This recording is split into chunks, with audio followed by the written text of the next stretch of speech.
This is kind of an old idea with a new presentation. I've got a deck of cards here, and I just want to give it a bit of a shuffle.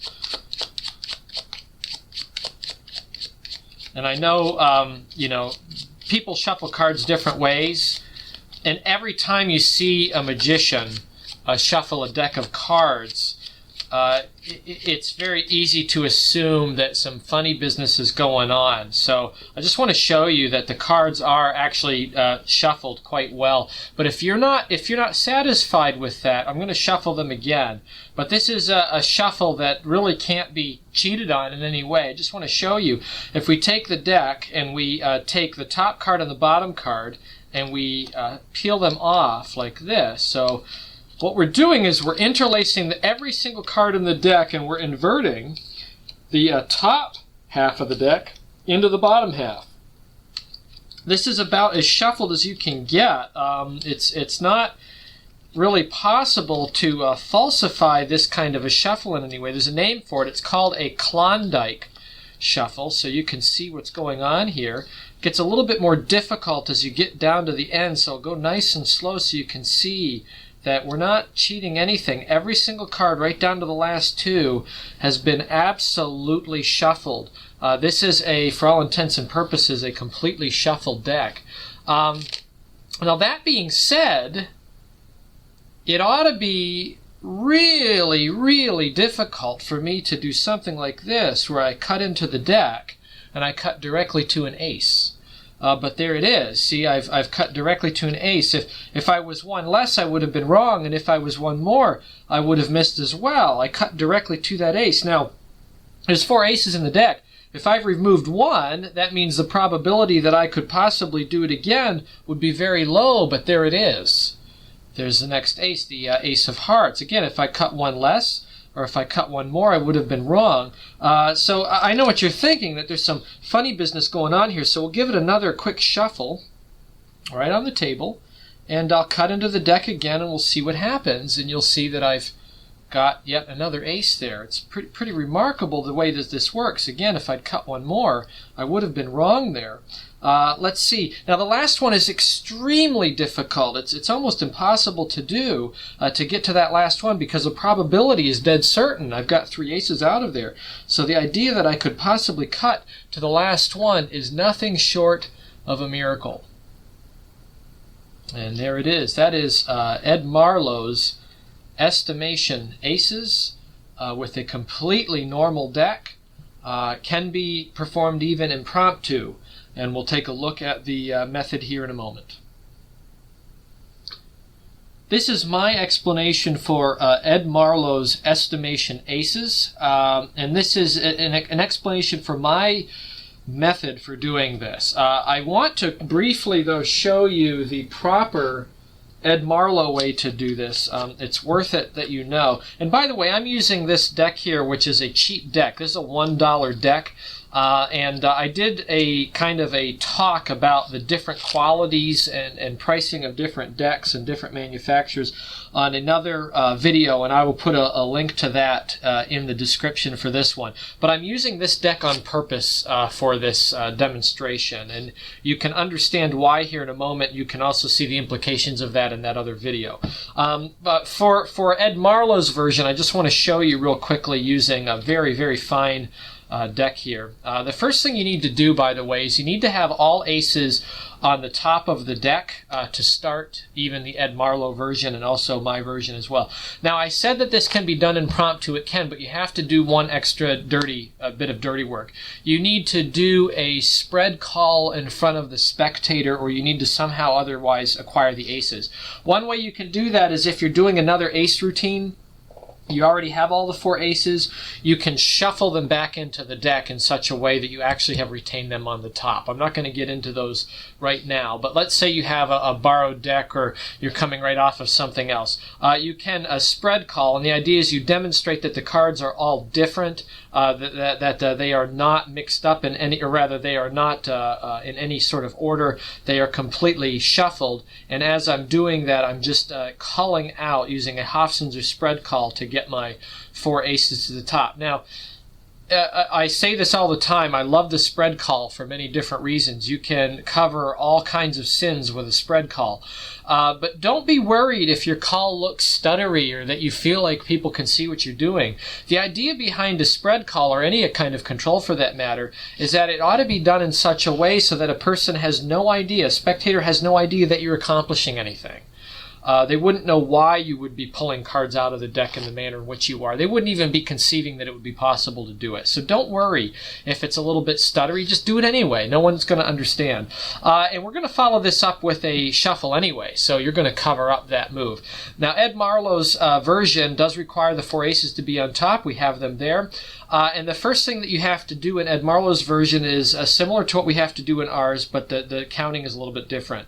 In Ed Marlo's, you have to run off on an overhand shuffle 8 cards. So we're going to run off 1, 2, 3, 4, 5, 6, 7, 8. Then you will in-jog 1 card, and then you will shuffle off on top of that.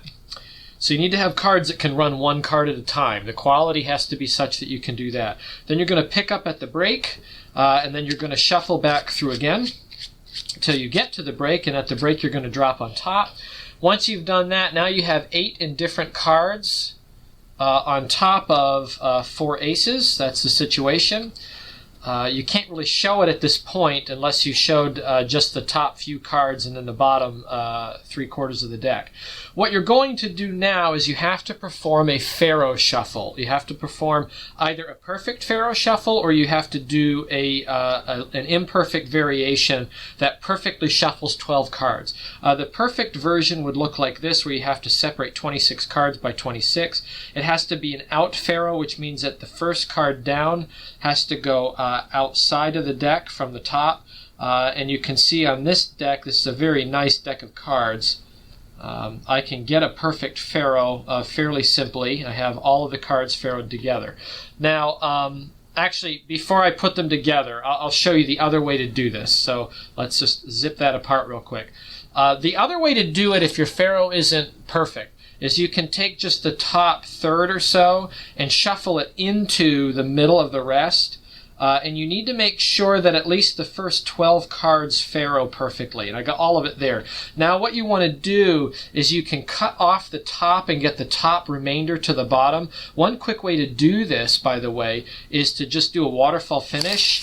And you'll notice that the top will stay in the crotch of the base of the fingers up here. And then you can cut that to the bottom. So now I'm in the same position as if I had a perfect Faro as far as the top 12 cards were concerned. Now the situation I have here, and I can actually show the deck at this point, that I have a completely mixed deck. And you won't notice, but way down here, 16 cards from the top, 16 indifferent cards, I have ace, an indifferent card, ace, another one, and then an ace. So they're only 1 card away from each other at this point. And that's why you can show it and it doesn't stand right out that things are amiss.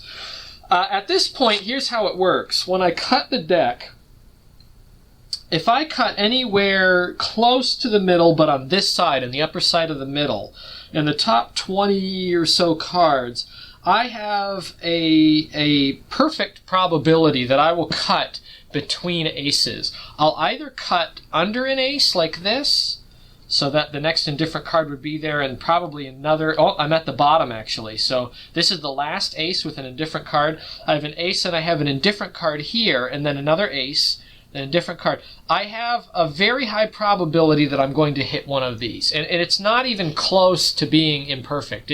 You're going to hit it. If you're just on this side of middle, you're going to hit one of these cards. The laughable thing is I think I just missed it. I cut to the middle. But if you cut anywhere on this side, you're going to hit one of those aces. Now the way it works from here is that you're going to take the ace out, and then what you need to do is you need to get the indifferent card that's under it, whatever that is, to the top of the deck, because you need to have the next ace 1 card away to improve your probability again. So that's how it works, and you can work your way down to the last one. Once you get to the last 2, it becomes very difficult, but I have a couple of covers for how to deal with that. Next, I'll show you my method and why my method, I do my method the way that I do it. Okay, so my method will get you to the same place as the original one, but the one thing that it does is it gets rid of a troublesome move, which is the Faro Shuffle. A Faro Shuffle can be accomplished by anybody. Like anything, it takes some practice. But if you look at the video that I have posted to the description here about card quality and different card brands and different card prints, you can see that Faro Shuffle becomes more difficult in certain situations with certain kinds of cards that are of a certain quality and have been used a certain amount of time. In fact, you can be the very best at a Faro Shuffle, and it is possible to get stuck in a situation with a deck that won't Faro in any reasonable way for you, and perhaps in such a way that you could even make the estimation aces work. So, and those things can happen in a regular routine. All you got to do is get one card that gets a nick at the wrong spot on the end, and you're up the crick. And if you get an ace to do that, then you're really going to be in trouble. Probably, it'll be very difficult for you to get that Faro Shuffle in.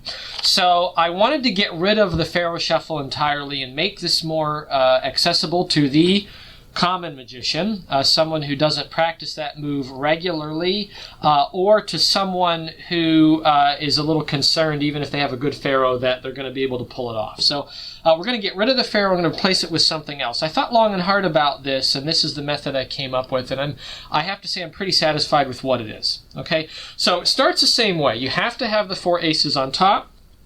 We already talked about how to get there. And just to prove my point, this is a cheap deck of cards. It's cheap enough that it doesn't have an embossed surface on it. It's just a smooth surface. They do fan reasonably well. They do handle reasonably well. You are able to run single cards reasonably well. In fact, this deck even Faros reasonably well, but it is a cheap deck, and you can do it with decks of even lesser quality. So I'm just proving a point by using this deck here, that you don't have to have... If your Magic, let me just say this, and this might be a bit of a soapbox moment, but if your Magic depends on having a Hot Rod deck, then your Magic isn't good enough. And I'm a common guy, okay? My skills are limited. So I just wanted to throw that out there. Maybe you disagree with me, but, you know, as my father used to tell me, a good ping pong player can play with any paddle. So just something to think about. Let's take a look at my method here. We're going to get rid of the Faro. We're going to replace it with a Klondike Shuffle, which I think actually looks as every bit as convincing as the Faro in terms of what it's accomplishing. The first thing we have to do is we have to run some cards on top of those aces. So you can, if you want, you can show the deck to be mixed, but you just don't show those top 4 cards. Or if you're going to do it impromptu, you can call the cards as you're demonstrating the deck. Then you're going to run on top of this. We have to run 14 cards. So what I do is I run 7 and 7 so I can keep track. So you run 1, 2, 3, 4, 5, 6, 7. I might do this to square and then run 7 more. 1, 2, 3, 4, 5, 6, 7. Then you're going to in-jog a card and then you're going to run the rest off. Now, that's a lot of running, so it's good that you get through this part pretty briskly. You're going to pick up at the break, which is about 1/3 of the deck now that has to be thrown on top. And you're going to run those through. And I like to talk kind of blatantly about how magicians can false shuffle while I'm doing a false shuffle. My situation now is that I can actually show the deck because the aces are buried in there pretty far. I can show the top 14 cards, and I can show the bottom 2/3 or so of the deck. So if I say to the spectator, now that the cards clearly are mixed up, you can see that there's no particular order. But if you're not satisfied with that, we're going to do a perfect shuffle. We're going to follow up with a Klondike Shuffle. Now what this does, by having the aces 14 cards in, mathematically, when we do the Klondike, it will leave 8 cards below those aces that gets you to middle. And when we Klondike Shuffle, it will double those 8 to 16 on top because we're picking up cards from underneath. And the consequence of that is that you end up in the same place as you would for Marlo's routine with 16 indifferent cards. The Klondike Shuffle is going to place indifferent cards between the aces, and then you're good to go. So we did an overhand setup with 14 on top. Then we're going to Klondike. We're going to take the top card and the bottom card. They can't be super sticky. They need to be able to run like this. So you're going to run packet by packet as you're talking to the spectators and explain what's happening. And this is what's happening. The top half of the deck is being inverted. It's being turned upside down, and then it's being interlaced perfectly with the bottom half of the deck. This is about as perfect as a shuffle as you can get. In fact, the truth of the matter is that this shuffle is more authentic than even a Faro Shuffle because it is inverting the cards. A Faro Shuffle is merely interlacing, but it's maintaining the cards in their order from top to bottom, bottom to top. You get to the last two, you just drop them on top, and just to show you that what I'm telling you is true, if you look at the fan, you can count 16 cards to get to the ace, and then you have an indifferent card between each ace until you get to the last one. Okay, now presentation. There's different ways to present this. Some people like to do this. They will cut into the, and by the way, once you do that Klondike, I highly recommend that you do nothing else. I think on my performance I riffled. I probably shouldn't have done that, okay? You probably just want to get the Klondike and let them sit there because they are shuffled and you don't want any suspicion. Go right into the cutting. Otherwise, it'll look like maybe you nullified something. So I'd be more honest with it than flashy. Some people will cut into the top part and they'll turn it towards themselves. I like to do that because I want to see if this is an ace here. If it is an ace, then I can show it. If it's not an ace, then I know to reach out and pick up. Okay, so here it is an ace, then I can show the ace. Then I take the ace off very carefully because you don't want to flash the ace under that 8 if there is one.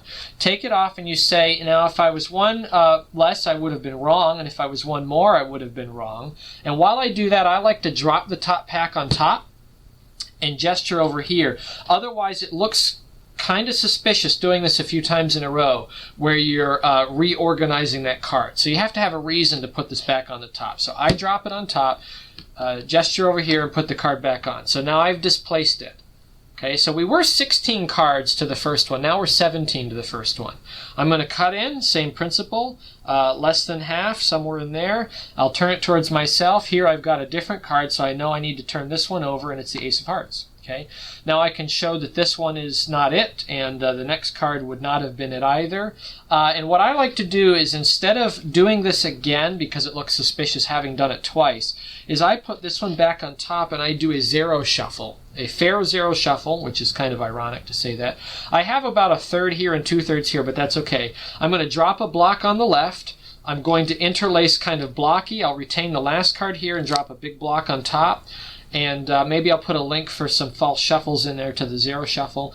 I like to do a Zarrow Shuffle where I push forward the top block and then the top card, and then it gives me a lot of cover in the front. And what you do is you lift up the right-hand side, and then you just push it into the pack and give some finger cover in the front. So it's a false shuffle, but it displaces one card, which is exactly what I wanted to do. Okay, so now I covered the action of doing the same thing with a shuffle, which looks even better because it looks like I shuffled the cards again. I then can cut in. Now my probability is lower and you might miss, and that's okay. So talk about how hard this is.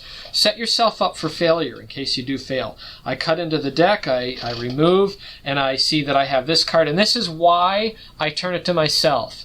I see that this card was already shown once. If I had been doing this and leaving this in the open, which some people do that, it gets fishy seeing the same wrong card a few times in a row. Okay, so I turn it to myself, and then I lift up, I have another ace. I can show briefly now that if I cut one less, it would have been wrong, so I don't want that to etch in their brain. Show that if I'd cut one more, it would have been wrong, but I cut right to it. Then I drop it on top. Now, this is where it gets really tricky. You have to actually do what you say you're doing. Now, some people say that this is nearly impossible to do, and what they will do is they will say, well, the next card is 20 cards from the top. And it is, because I've been displacing cards. I went from 16 to 17 to 18 and so on, up to 20 cards.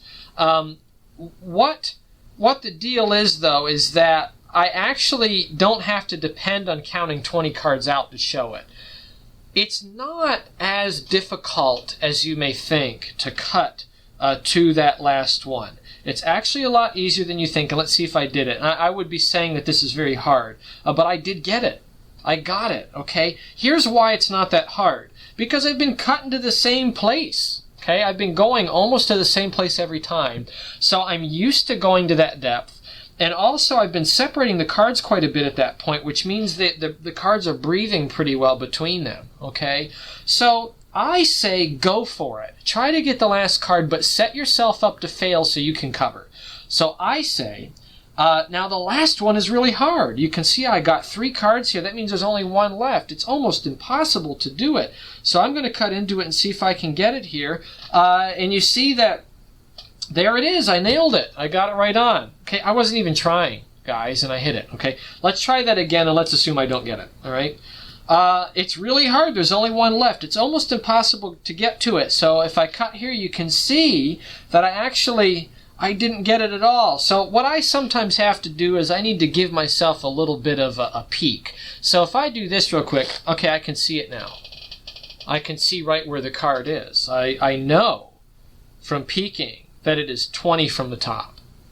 Why don't you go ahead and count out 20? And you can actually let the spectator do it, or you can do it yourself. You count out 1, 2, 3, 4, 5, 6, 7, 8, 9, 10, 11, 12, 13, 14, 15, 16, 17, 18, 19, and then 20 is the last ace. So here's what I've done. I set myself up to not hit it, so that when I didn't hit it, I can say, you see how hard this is. So what I need to do, and then what I'm going to do is I'm going to insert another impossible feat.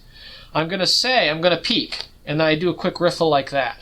There's no way I could have seen where it was, much less how far down it is. But I already know that it's 20, because mathematically that's where it's set up. So now I'm set to follow up one impossible thing with one other impossible thing and still find my card. So anyway, that's how I go for it for all 4 of them. Now, if you were to do the same thing, let's say that you miss it on the 3rd.